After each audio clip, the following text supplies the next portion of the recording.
Hello students, कैसी हैं आप सभी। I hope you all are fine. We all know that this is the time of lockdown and we cannot attend our classroom. And I know that you all will be missing your school, your class, your friends, but that is not possible during this lockdown period. And that is safe for us also.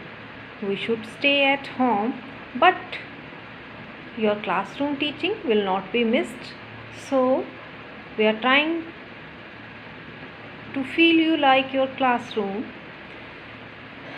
So we are starting our first poem of 10th class, Fire and Ice by Robert Frost.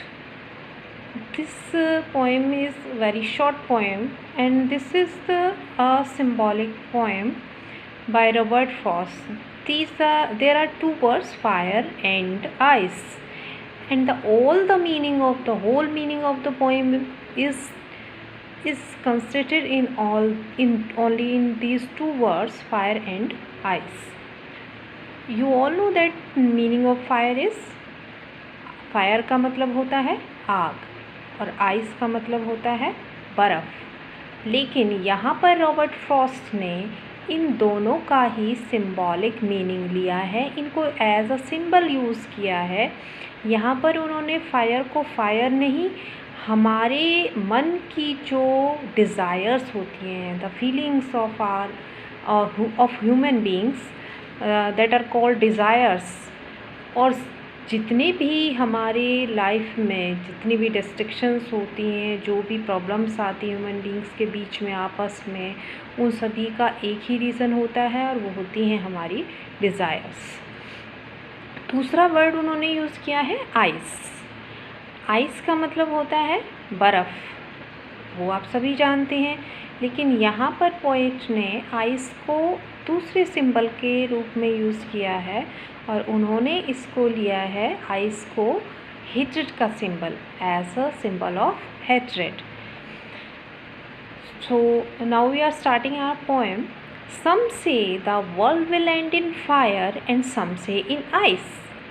Poet कहता है कि कुछ लोग तो कहते हैं कि जो हमारा वर्ल्ड है, ये संसार है, ये किस में ख़त्म हो जाएगा, फायर की वजह से, आग की वजह से, कि इस संसार में या जंगल की जो आग होती है या किसी भी तरह की ऐसी आग होगी जिसकी वजह से ये संसार ख़त्म हो जाएगा, जैसा कि हमें बीच बीच में सुनने को मिलता है.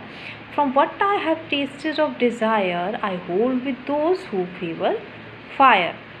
और पोएट कहता है कि जैसा मैंने टेस्ट किया है, यहाँ पर टेस्ट का उसका मतलब है कि जैसा मैंने फील किया है, as he has felt that our desires are so harmful for all of us.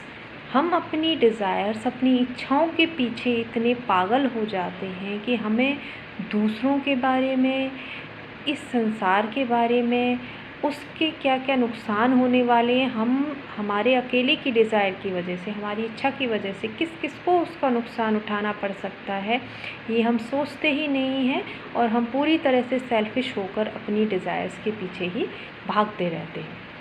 I hold with those who favour fire. Poet कहता है कि मैं भी उन्हीं लोगों का फेवर करता हूँ, मैं भी उन्हीं के साथ, मेरा मत भी उन्हीं के साथ है जो ये सोचते हैं कि ये संसार फायर से ख़त्म हो जाएगा.